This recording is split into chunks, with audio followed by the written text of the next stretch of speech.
Hello and welcome to today's webinar on New York resources at NEHGS. My name is Ginevra Morse, the Director of Education and Online Programs at the New England Historic Genealogical Society. I'll be moderating today's event. NEHGS is a nonprofit organization supported by our members and donors. We provide resources and expertise in nearly all aspects of family history and are pleased to offer this webinar today for our members and friends around the world. Giving today's presentation will be Christopher Child. He has worked for various departments at NEHGS since 1997, becoming a full-time employee in 2003. He's been a member of NEHGS since the age of 11 and has written several articles in American Ancestors, the New England Historical and Genealogical Register, and the Mayflower Descendant. He's also the co-editor of The Ancestry of Catherine Middleton, co-author of The Descendants of Judge John Lowell of Newburyport, Massachusetts, and Ancestors and Descendants of George Rufus and Alice Nelson Pratt. And he is the author of The Nelson Family of Rowley, Massachusetts.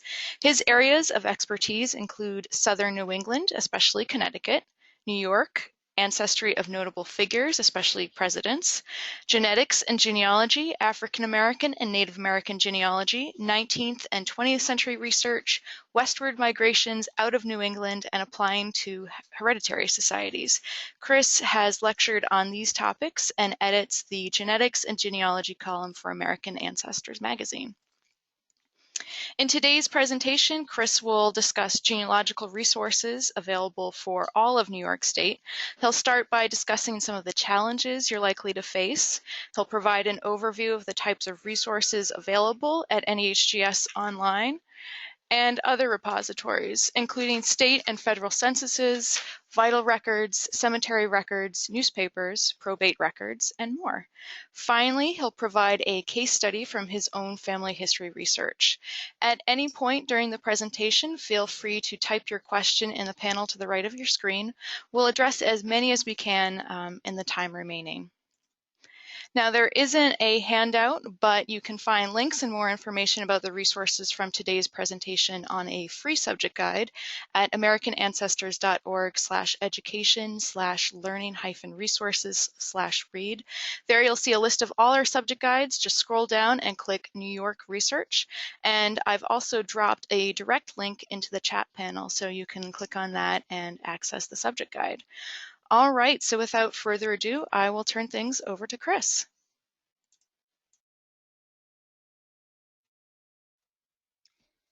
Thank you and good afternoon.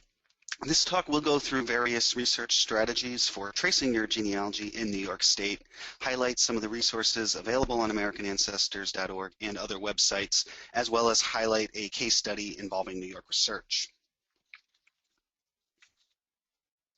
As I assume most of you are listening in today because you have New York ancestors, one question I do get quite a bit regards why we have such a large New York collection.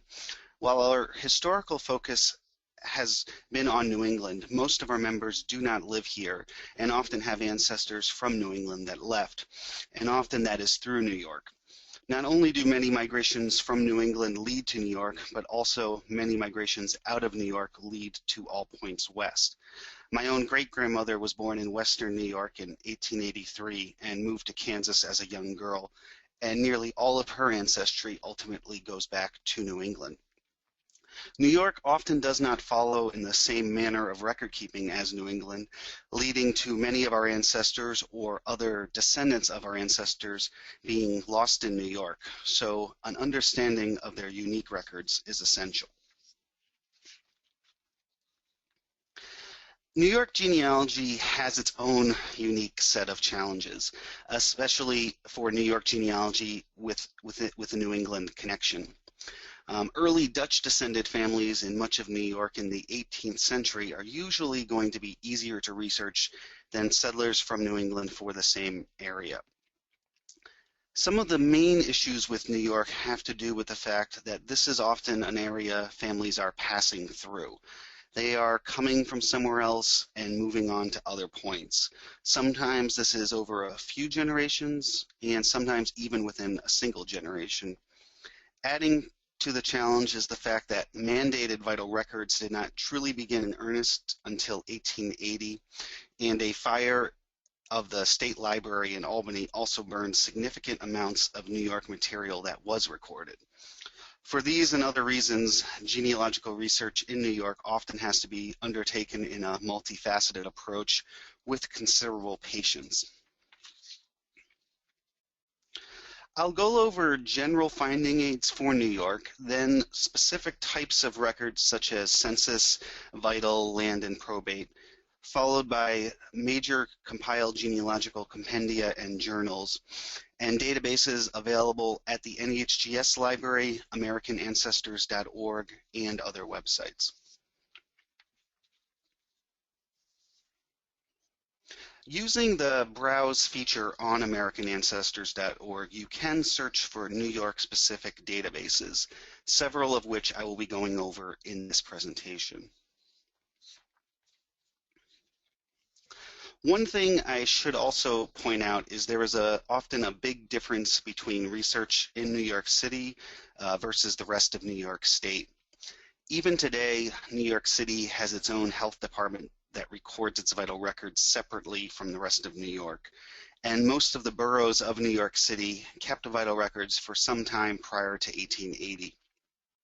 While the New York State Library and Archives in Albany does have records for the entire state, they will often have more of a focus on the state, while the New York City Archives in Manhattan will have more resources for the Big Apple. Several general finding aids are available to aid us in New York research. Found in the New York Research Guide by Henry Hoff on American Ancestors are several specific titles which include sources for both New York City and the state. An older reference is Rosalie Fellows Bailey's Guide to Genealogical and Biographical Sources for New York City, 1783 to 1898, which was first published in the Register in 1954 and was later bound with an introduction by Harry Macy. A great source for state censuses and census substitutes in New York is by William Dollarhide, which goes well beyond what I discuss regarding state censuses. The New York Historical Resources Center published guides for every county in the 1980s for historical records in each county. Also by Gordon Remington is his New York State Probate Records, a genealogist's guide to testate and intestate records. We updated this work in 2011 and include many references that are available in the Central New York journal Tree Talks, which does not have a periodical-wide index. And finally, a recently published guide published last year is the New York Family History Research Guide and Gazetteer, published by the New York Genealogical and Biographical Society, which is over 800 pages in length, discusses all of the topics I discuss and more in considerable detail. Available on AmericanAncestors.org is the New York Town Guide. This material here is taken from Gordon Remington's New York State Towns, Villages, and Cities and Guide to Genealogical Resources, which goes through each town in New York and provides information on transcribed church and cemetery records and the collections or repositories in which they are found.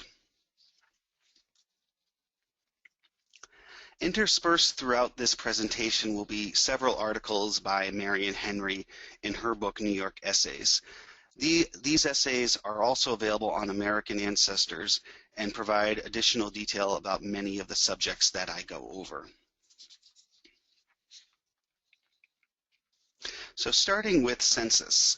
While the federal census is essentially the same for New York as the rest of the country, the state census records are one place where New York takes a lead in records in comparison to other states.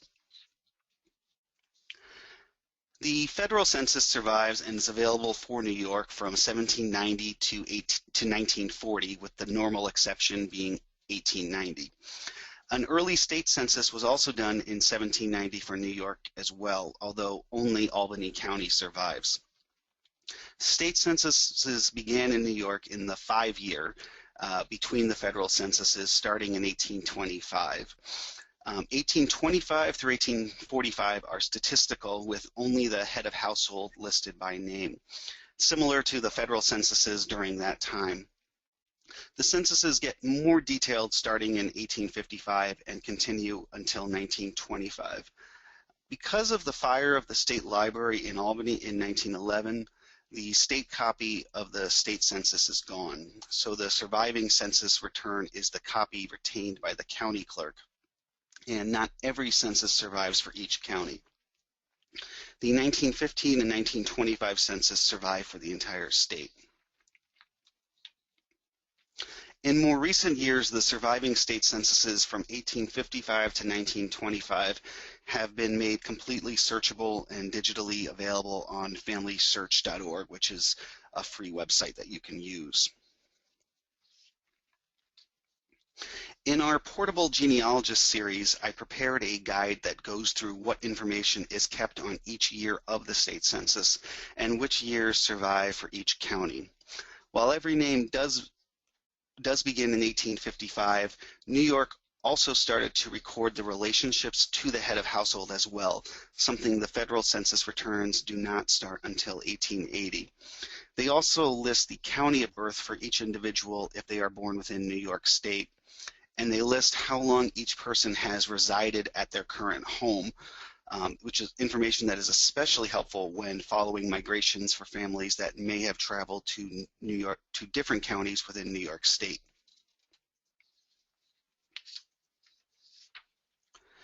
The 1865 census also has several extra pages following the normal population schedule, which include deaths of officers and enlisted men serving in the Civil War, which is very useful for men who could have died at any battle over the prior 4 years. Also in 1865 and in 1875 are marriages and deaths that occurred for the prior year. So this is going from June 1st, 1864 to June 1st, 1865, and from June 1st, 1874 to June 1st, 1875. This is fairly nice considering the lack of vital records for this time period. For marriages, they include age, whether the bride and groom are single or widowed, the date and place of the marriage. Deaths include their age, date and death, date and place of death, nativity, and the cause of death. 1855 also had recorded similar information for marriages and deaths in terms of ages, dates, causes of death, and marital status. However, they neglected to include the names of the people who married or died. I have gone through towns and have actually been able to determine the couples who married and most of the people who died, inferring some of this from other records. The marriages and deaths are also recorded in the same order as the schedule of the town. The 1892 census occurs at a somewhat random year. The legislature of New York could not agree to authorize the 1885 state census, as would have been expected. They finally approved the census for 1892 and decided not to do one in 1895 and waited until 1905 for the next one. This makes 1892 very close to the lost 1890 federal census. You can search the full census for free on Family Search. Here I'm searching for my ancestor's brother, Rufus Franklin. This record was interesting as Rufus was in the Steuben County poorhouse in Bath, New York. As inmates were not native to the poorhouse, this listing also listed from whence they came, often a town within Steuben County. As a result of this record, I also learned about another source of records for New York, which can be considered a census substitute. These are the inmate records for the Almshouse of New York from 1830 to 1920. They have been made available on microfilm from the New York State Library in Albany and have also been digitized on Ancestry.com. These records can be incredibly useful, especially as these individuals likely do not show up in land or probate records as they are usually in a high degree of poverty. They ask for the inmate's age, birthplace, as well as the birthplaces of mother and their parents. and conditions of several other relatives, including siblings and both paternal and maternal grandparents, with many other facts regarding the circumstances of their admission. In this case here is Charles Foley of Steuben County. So this identifies him as 53, single, born in Cambridge, Massachusetts, with parents from Kinnar, County Kerry, Ireland. And he was admitted on November 24th, 1893, is indicated as self-supportive. His existing cause of dependence was the loss of a leg. And it says what kind of labor is the person able to pursue and to what extent, and it indicates he can do chores to 1/2 extent and will be partially self-supportive. This turns out to be the only record for any members of this Foley family in the U.S. that says the town in Ireland they are from, and it comes from the almshouse record in Western New York for this immigrant generation's unmarried son. A number of census substitutes are available principally for the 18th and 19th centuries. These range from freeholders lists, the inmate records I discussed, tax records, state directories, and IRS assessments lists. These resources are discussed in large detail in the work I mentioned on the New York State Census and Census Substitutes by William Dollarhide. Vital records in New York are indeed one of the more interesting aspects of New York genealogy. A statewide system does not really begin until 1880, and even then it takes a few years to take off. There was a brief statewide attempt between 1847 and 1852. Occasionally, small towns in New York may have kept records prior to this period of time. Most of these records are either microfilmed by Family Search or remain in the town clerk's office. Marriage licenses and bonds survived for most of New York State prior to 1784. In the colonial period, some Long Island and Westchester settlements, taking after the New England model, did keep vital records at the town level, which was usually births. New York City, fortunately, started their record-keeping system a bit earlier. One of our collections at NEHGS includes Manhattan deaths from 1795 to 1865, which are returns from the sextons of cemeteries. While these records do not list parents of the deceased, they will list the date, place, and cause of death, exact age down to months and days, and place of birth.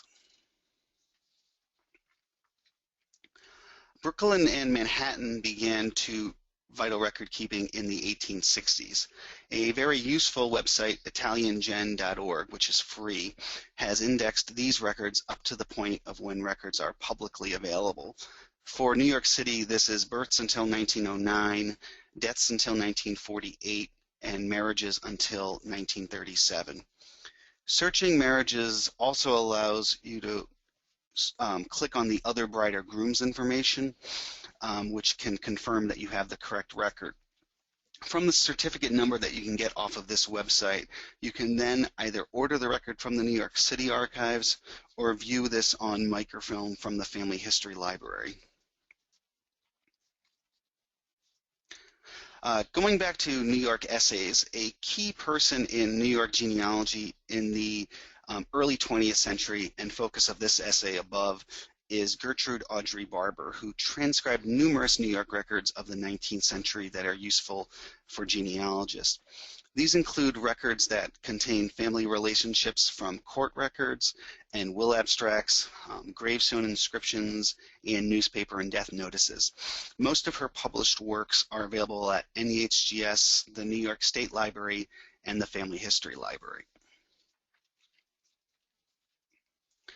NEHGS has also made into databases several collections of early vital records for specific localities that are often pulled from our manuscript collection. One such database that's shown here is Dutchess County, New York marriages between 1776 and 1805 that are taken from a Baptist minister. So in this collection, this entry here includes the date of the marriage and then the two parties involved. When you are writing for vital records after 1880, you have two options at your disposal. You can either write to the town clerk or the state. The town clerk is usually cheaper and quicker, but can have its drawbacks. Often the town clerk will transcribe from the record from the ledger books and not provide a Xerox photocopy. And sometimes the clerk may not have early records that the state has. And sometimes the town or village clerk may have the records even in their own living room and are only open a day or so a week, as I have actually experienced this in some of the towns in Western New York. These two records above are attempts to get the death record from my fourth great grandmother, Lydia Botsford, who died in Rushford, New York in 1887. Years ago, I visited the Rushford clerk's office and took notes from the ledger, so I had seen the record and knew what information was on it, which included her exact age of death for years, months, and days. However, this record I obtained did not contain that bit of information and also misread her name of Lydia as Sylvia. I had to call to have the record given with the correct and complete information.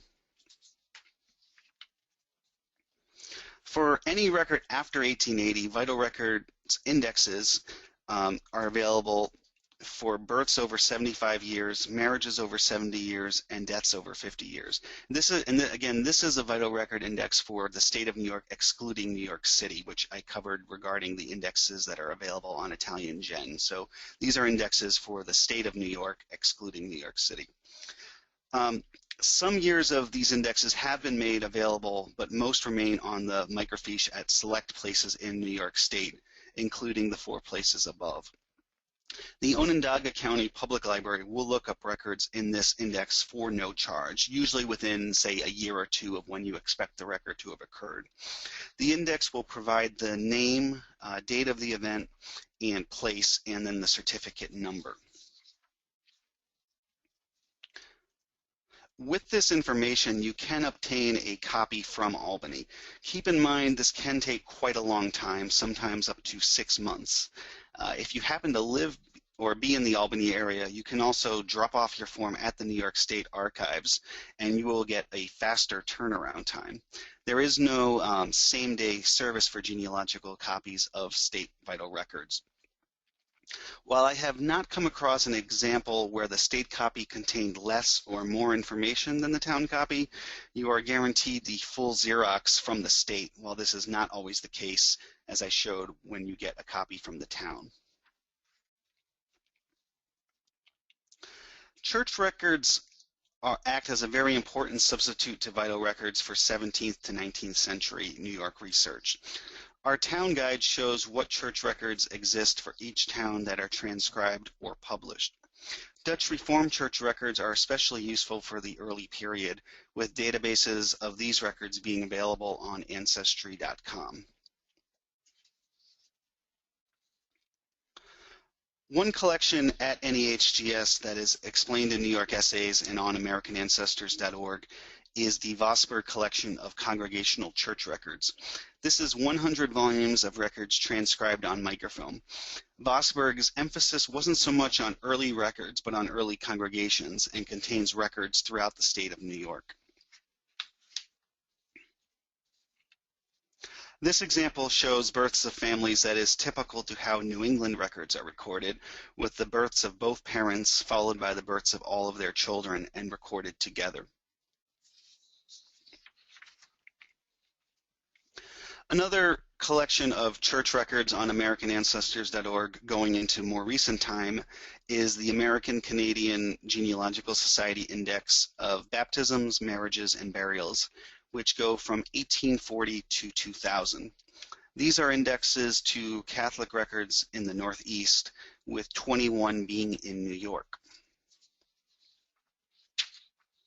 While Catholic records in the U.S. do not have the same amount of detail as, say, Catholic records from Quebec, this is a useful collection, especially for the period prior to vital record keeping.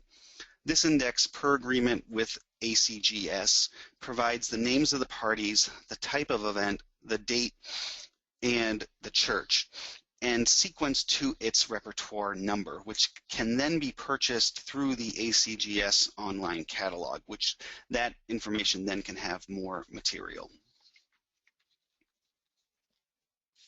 Moving on now to New York cemetery records. Cemetery records will often serve as your best record of someone's death prior to 1880. Most records at NEHGS and online contain transcriptions of gravestones, with occasionally cemetery records being the actual records of the Cemetery Association, which can contain more information than is on the gravestone. I have seen cemetery transcriptions online and sometimes notice that the transcription is not complete and may be summarized. Sometimes the stone will say the exact date of death and the exact age, and sometimes that can be very useful if the deceased was born, say, in New England with a recorded birth and the age matches perfectly. For this reason, getting the photos online and available is very important. So many 18th and 19th century stones are in rough condition that if photos are not taken within the next decade, they may not survive, which is true for many of the stones transcribed in earlier printed works, such as this record transcription of Long Island cemetery transcriptions, which are available on AmericanAncestors.org. Another substitute for vital records in New York are events found in newspapers.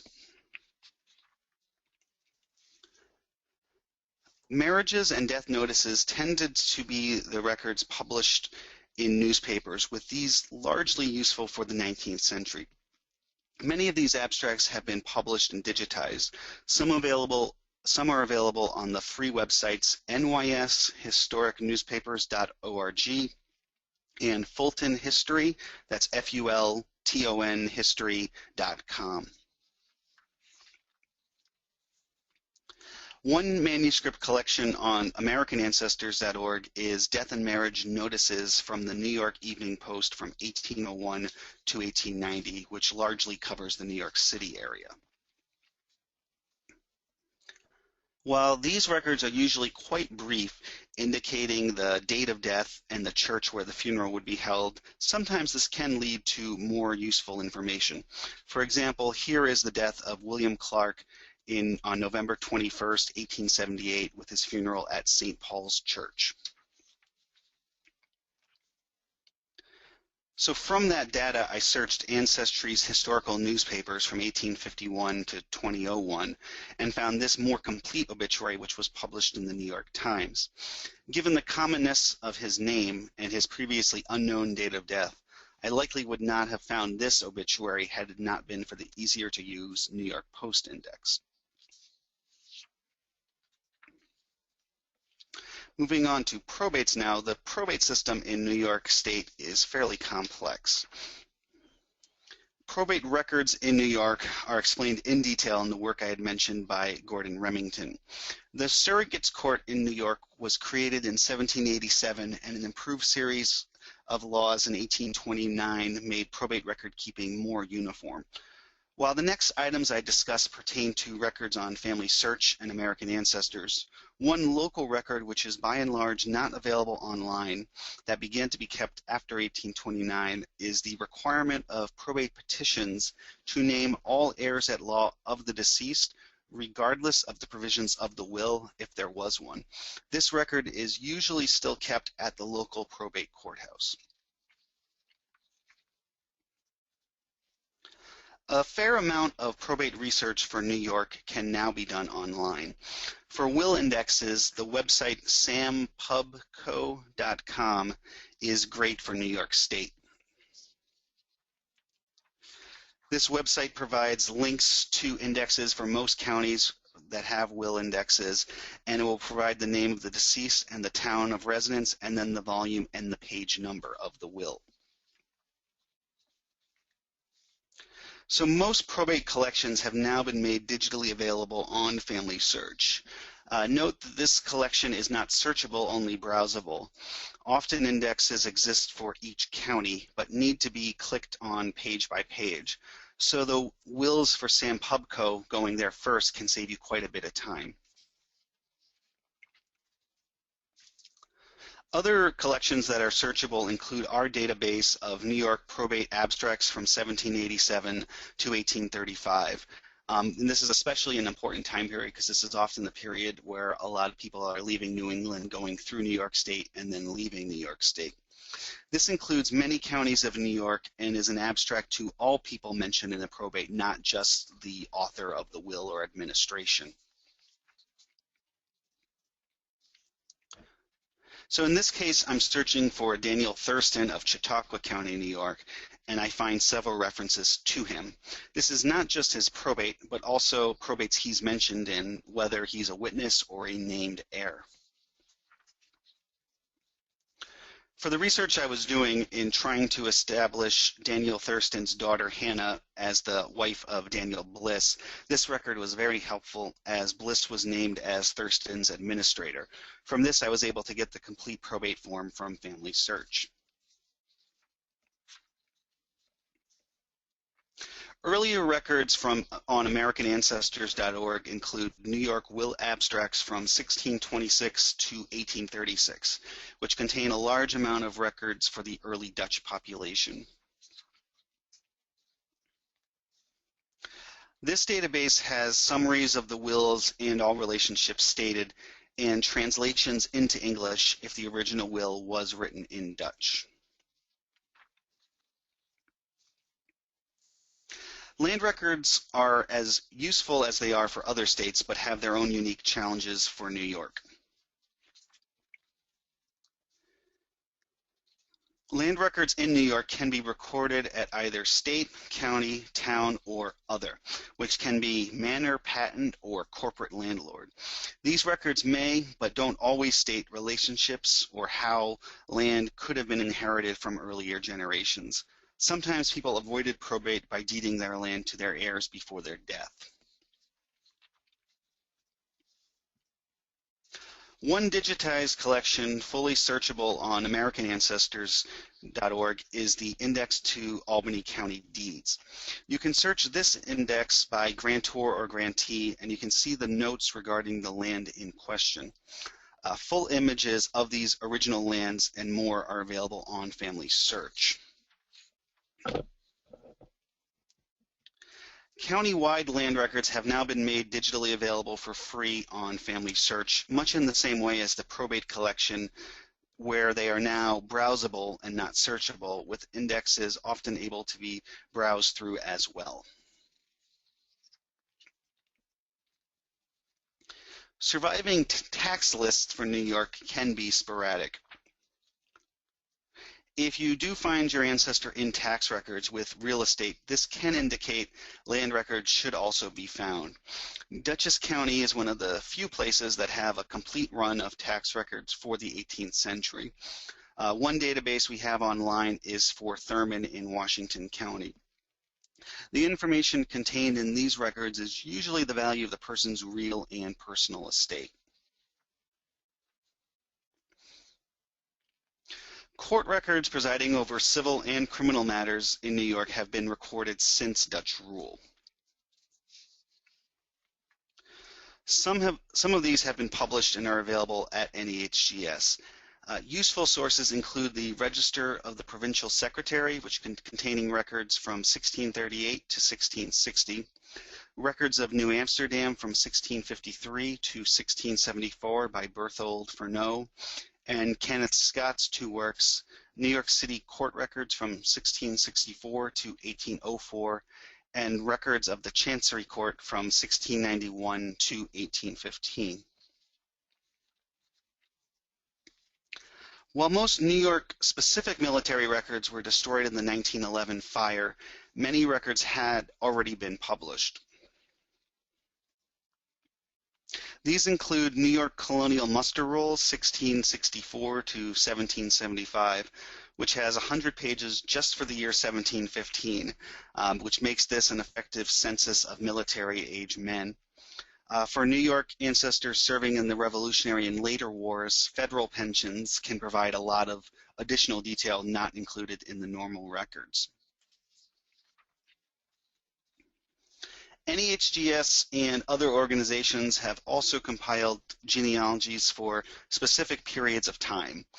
Going back to the Dutch period is the 4-volume and supplement work Genealogical and Biographical Directory to Persons in New Netherland from 1613 to 1674 by David Riker, which is very reliable with further references on the families covered. Other compendia out there discuss the Palatine immigration, which starts with the War of Spanish Succession, known in America as Queen Anne's War, which lasts from 1702 to 1713. French armies invaded the Palatinate region of Germany, with primarily Protestant residents fleeing to Holland and soon after London.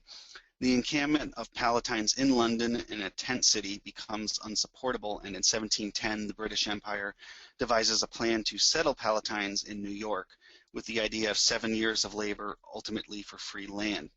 So this plan was terminated 3 years later, and many Palatines settled in New York where they believed their lands were promised, and later on to Pennsylvania. An article by Marion Henry, available here on American Ancestors, summarized a lot of this history and is helpful if you were to research any of those records, since these are not the normal land records, since many Palatines were considered squatters. And this article also contains other references to compendia on Palatine. Another great resource is Frank Doherty's Settlers of the Beekman Patent. And I should point out that even though this is focusing on a very specific part of Dutchess County, it includes information for families for quite a wide variety. He often include a generation or a few generations before the family arrived in New York, and even sometimes a few generations after. Doherty doesn't even have ancestors in Dutchess County. He lives there and has sort of found the record-keeping system fairly fascinating and has put together this wonderful series. So currently this volume is going in alphabetical order, similar to the way that our Great Migration series was published.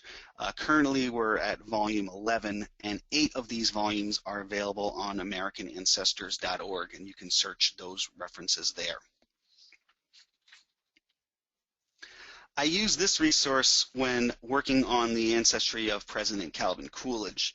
While his ancestors were all from New England, I discovered some of his ancestors briefly left Massachusetts and went to Dutchess County in the 1750s before returning to Massachusetts and then going on to Vermont. The information from Dutchess County that was researched for this project included church and town records that gave parts of the evidence needed to discover Calvin's great-great-grandfather's parents, Jonathan Pinney, which led to the first series of ancestors for Coolidge who had come on the Mayflower. Other genealogical compendia on americanancestors.org include the First Settlers of Albany and the First Settlers of Schenectady. These works are more or less genealogical dictionaries with data on given people who lived there in the 17th and 18th centuries. Many journals have published lots of genealogies and records on New York. The New York Genealogical and Biographical Society record, the New York Genealogical and Biographical Record, published by the New York Genealogical and Biographical Society, is available completely on their website with earlier volumes on our site. Other journals available on americanancestors.org include the Register and the American Genealogist. Tree Talks, published by the Central New York Genealogical Society, is not available online, but is available at the NEHGS library. One journal online at American Ancestors that is useful for the Dutch period is New Netherland Connection. This journal has many useful articles relating to the Dutch period. One famous New Amsterdam settler they treated were the descendants of the Norwegian-born Anneke Jans Bogertus for several generations. Other articles discuss correcting earlier Dutch genealogies and provide updates. When I began this talk, I mentioned that nearly all the ancestors of my great-grandmother from Western New York went back to New England. One piece of her ancestry that puzzled me for almost 20 years was one of her great-grandmothers, Lydia Franklin Botsford of Allegheny County, New York, the person whose death record I showed you earlier. Census records had indicated she was born in Pennsylvania around 1815, but all adult records showed her in Allegheny County, New York. I had searched probate for Franklin men, land and town records in the area for any Franklin family, and essentially came up with nothing.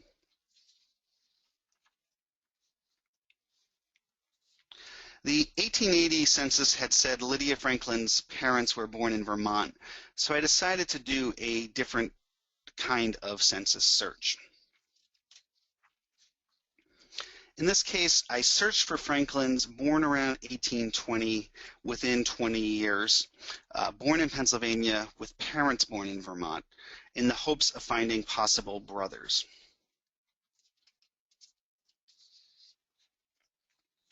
This came up with one result, the earlier mentioned Rufus Franklin, who had been in the Steuben County poorhouse.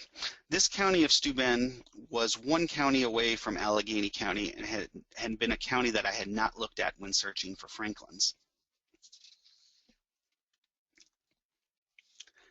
I found Rufus in the turn-of-the-century Daggett genealogy, which was the family name of his mother, Esther Daggett, who married John Franklin.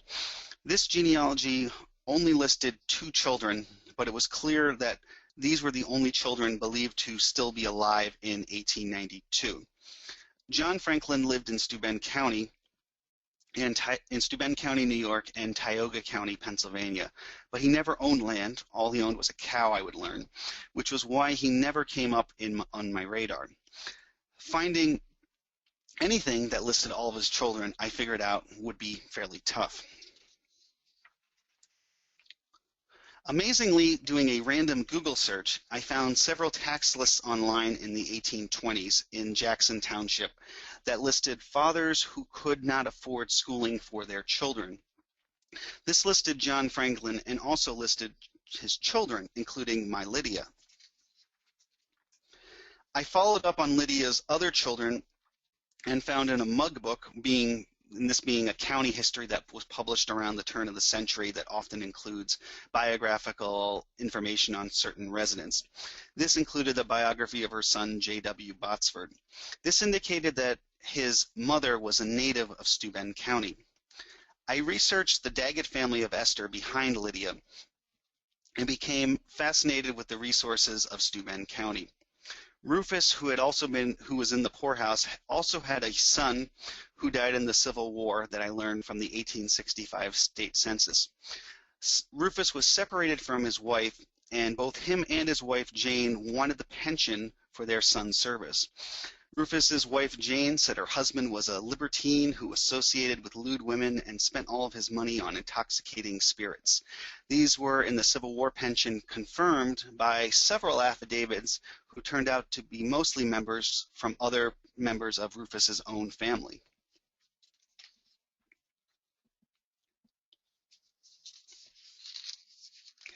Following up on the ancestry behind Lydia Franklin, my elusive brick wall ancestor in New York for so many years, ended up giving me my first line that connected me back to the Mayflower. This turned out to be John Billington, who also has the notability of being the first Englishman executed for murder in New England. Using the records of Steuben County and nearby, I documented this poor and relatively unknown family. While the genealogy of the Daggetts that I had only listed 2 children, I discovered that they had 8, 7 of whom I was able to identify as adults with their children. My article was published in the Mayflower Descendant and used for my own acceptance, but getting over that brick wall of my 4th great-grandmother was one of the most exciting genealogical finds I've had in the last few years, and I think because New York has so many challenges, makes those breakthroughs that much more rewarding. Much of this material is also available with links for more information from Henry Hoff's New York Research Guide on American Ancestors. To review, many of the resources discussed today are either available in print at NEHGS, such as the numerous genealogical journals, local histories, and compendia, or accessible from NEHGS through access to other free and commercial websites such as land, probate, and census records, or accessible to everyone at home through AmericanAncestors.org or through the above New York Research Guide, the New York Town Guide, and many published articles relating to New York genealogy. I hope that gives you a nice overview of some of the resources available for New York. While certainly not as straightforward as, say, the nearby Quebec marriage registers or early New England vital records, some of the fun in tracing your New York ancestors lies in its challenges and when you are going through the various records. Sometimes these records will not state the relationship as clearly as we would like, but they can give us solid clues, and more records are being indexed and made digitally available every day, making some resources rarely used now much easier and helping us crack one brick wall as we start to build the next one. Thank you. All right, thank you, Chris, for your presentation. So now let's tackle your questions. If you have anything that you'd like to ask, please go ahead and type it in the question panel and we'll answer as many as we can in the time provided. I will say that if you have a question that's more specific, especially to your own research, we probably won't be able to answer it during this session, but I do recommend either booking a consultation or hiring our research services. Also for members of NEHGS, we have a free Ask a Genealogist service, email service, so you can send your question there. So if you have a more general question, we're happy to answer it, which we have a number of, Chris. So the first question is, this is actually a pretty popular question. A few people asked this regarding the marriages and deaths found in the 1865 census. Where do you typically find that? Is that at the very end? Is it at the end of each county's enumeration? If you could answer that, that would be great.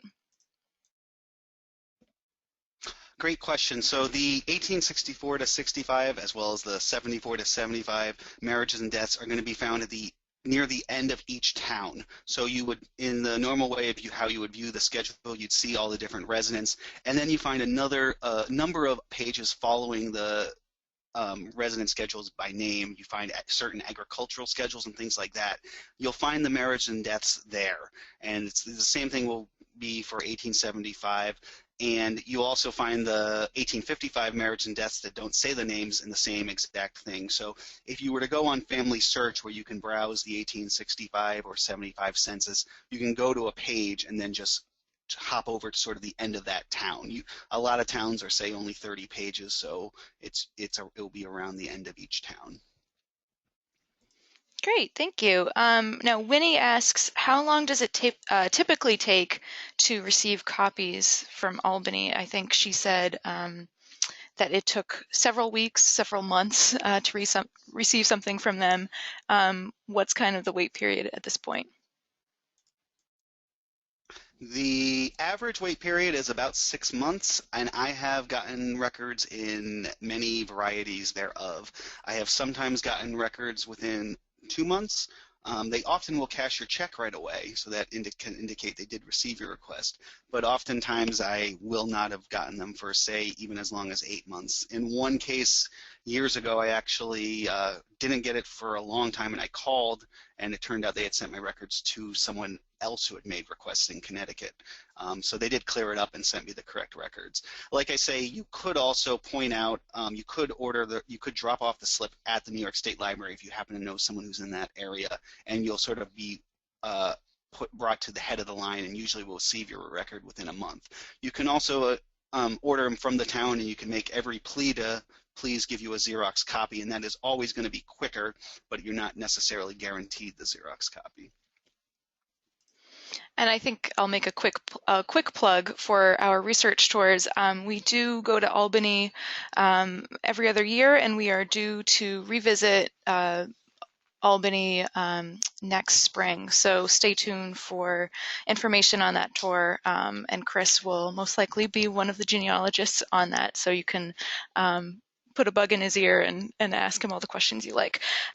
But in the meantime, we have another question, this one from Melanie, who asks, is there a way to access originals of early Dutch marriages, and where would you find those?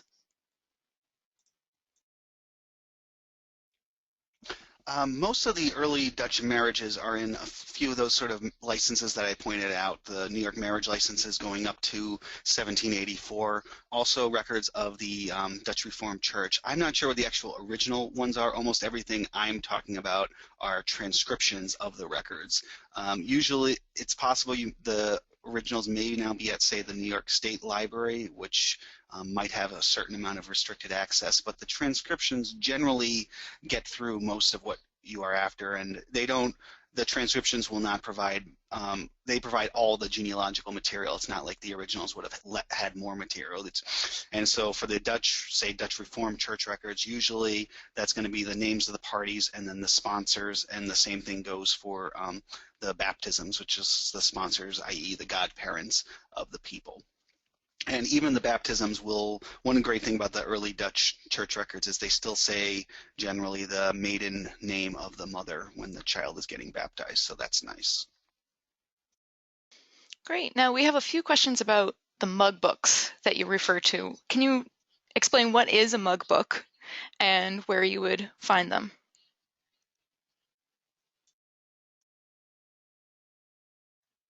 Yes, so for New York State and sort of mug book, how we refer to that in general, around the turn of the century, a lot of counties for New York and say towns in New England and counties for Pennsylvania and stuff, they did these things called mug books, which were essentially it's a local history. So it could be a history of Steuben County, New York, and its residents.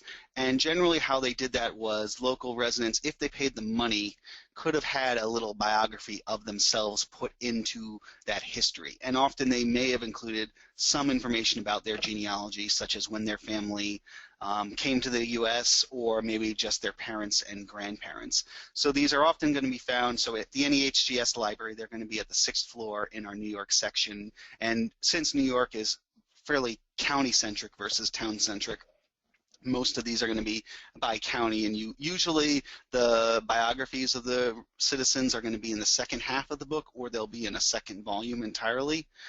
You can also browse. A lot of these mug books have been scanned and are now available for free on Google Books.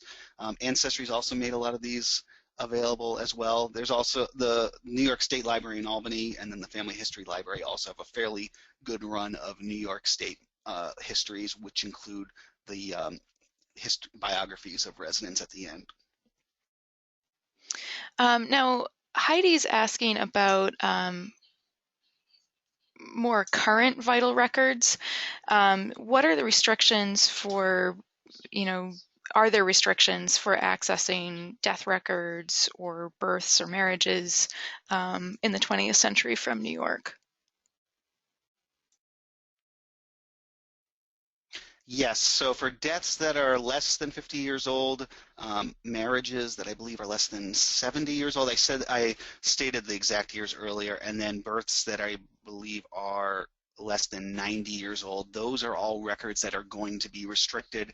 They're generally going to be restricted to the people on the record and nearest next of kin, so sort of immediate family. So example being, if it's a death record from 4 years ago, usually that's only going to be available to, say, the spouse, children, and grandchildren. And depending on who you apply through, sometimes you have to demonstrate that you are a grandchild through other records in your application. For a marriage record, I was actually applying for a marriage in 1980 very recently, in which case marriages, this was in New York City, those were only available to the parties who got married, and in this case both parties had died, so the son of the deceased, of the two deceased parents, had to actually provide their death certificates when obtaining the New York City marriage in 1980. So there's a fair amount of restrictions for marriages for 50 to 70 to 90 years for deaths, marriages, and births respectively. But beyond that, they are open records. And we also have a few questions about adoptions in New York State, especially those that happened in the 19th century. Are those records available? How do you find them? How do you access them? In the 19th century, adoptions are going to often be done a lot more informally. There's a lot of times there isn't even, say, a court case involving the change of the name. It's just sort of done. Sometimes you may be able to find those in court records. But it can be kind of limited. I've occasionally found indication that someone got adopted, say from a later genealogy that talked about the people that indicated the person was adopted, and even once I found the person's original parents. So it can be limited in terms of what you might find, but that doesn't necessarily mean even the records are there and are unavailable to access. It's sometimes a case where just even a record of the adoption was never recorded. Great. Now we also have a question from Melanie, who asks, so if you find records of interest in, say, old court indices, how do you access those originals?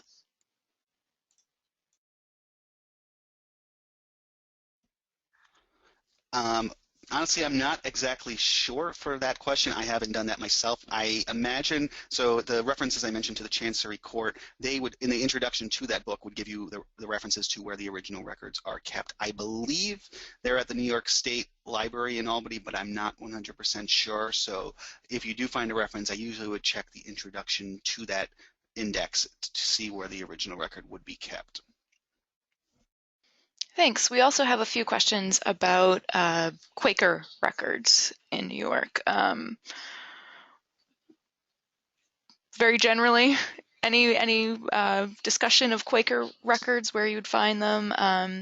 Pam is especially asking about Long Island and Dutchess County. What would you like to say about that? Sure. In NEHGS, we have a multi-volume series called I believe its title is the Encyclopedia of Quaker Genealogy, which goes sort of through Quaker records for most regions of the country, and that would indicate sort of where Quaker records would be held in New York State. It's possible there could still be an archive in New York devoted just to Quaker records, and sometimes it's possible some records may have ended up in the New York State Library. I would first go to the Encyclopedia of Quaker Genealogy to see where further records would be kept. Now Jan asks about divorce records. Are those typically closed, or are those available?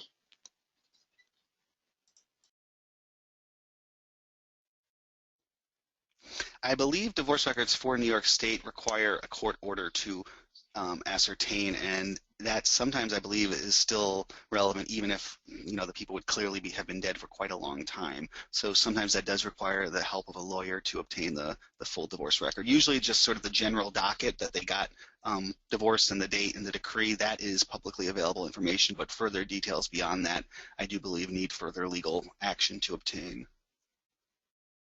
And now Bill asks, so when you're requesting a more recent vital record, how do you go about proving that you're related to a great grandmother or an ancestor or a more recent relative? What do you need to provide? Well, so a death record is only 50 years, so I imagine it's not going to be your great, well, it could be your great grandmother. That is the problem, because also on the application they only go down to grandchild, and you could obviously be wanting your great grandparents' death record. The records they want you to obtain would be, say, your birth record, and then your parents' birth record, and then their parents' birth record that go back to that deceased relative. Sometimes I've obtained records and I've just stated the relationship and I've gotten it back without a problem. So it's really going to be, it can somewhat be up to the whim of the clerk who receives your request.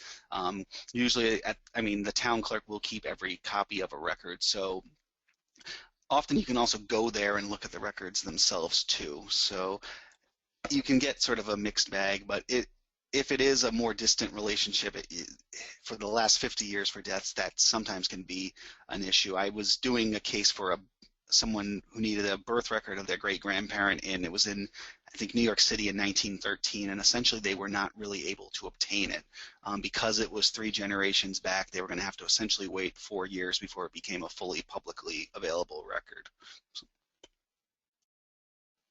Now, I just want to say that Lisa makes a good point that that we should probably clarify, just so everyone's clear, that mug book is really just kind of a nickname given by historians and genealogists. you're not going to find, if you look up in a library catalog and you put mug book, it's probably not going to pop up. So these are really, county histories, gazetteers, where, as Chris mentioned, people pay to have a biography of them included. So, looking up with their mug, and that's kind of with a little nice engraving or a picture of them sometimes, and so that's why they're referred to as mug books. But that is a nickname. So thanks, Lisa, for making that comment. Maybe just a few more questions. We're at the hour, but we can sneak a few in. A few questions now about the almshouse records. Where did you locate them? How do you access those? Could you just repeat that information? Sure. So those records go from 1830 to 1920.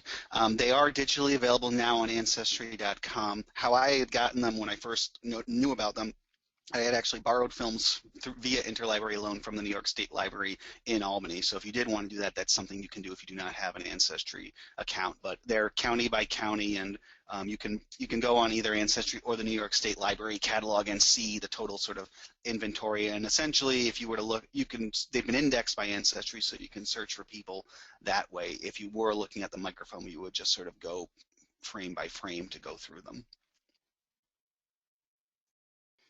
Okay, and I think we do have to wrap up, but like I said, if you have specific questions about your research, please go ahead and you may want to consider scheduling a consultation with one of our experts. You can write to consultations@nehgs.org to learn more about that, or you can also hire our research services team, and you can write to research@nehgs.org. And both of those, there is a cost, but NEHGS members receive a discount. I just want to thank you again for all of your questions. I know we didn't get to all of them. There were a lot of questions. We had a lot of people at this webinar, but I just want to thank you again for joining us today. And as you leave the event, you'll have the opportunity to fill out a survey and give us your feedback. As we continue to expand our webinars and online offerings, any and all feedback is extremely helpful and appreciated. And I know that there were also a few questions about the recording of this presentation. We'll post this on our website tomorrow, and it will be archived forever. You can always go back and refer to it, take notes, pause it, skip ahead, get to the information that you need. So if you'd like to access more how-to resources or learn about upcoming online educational programs, please visit our online learning center at americanancestors.org/education. I hope to see you at our online programs in the future. Goodbye for now.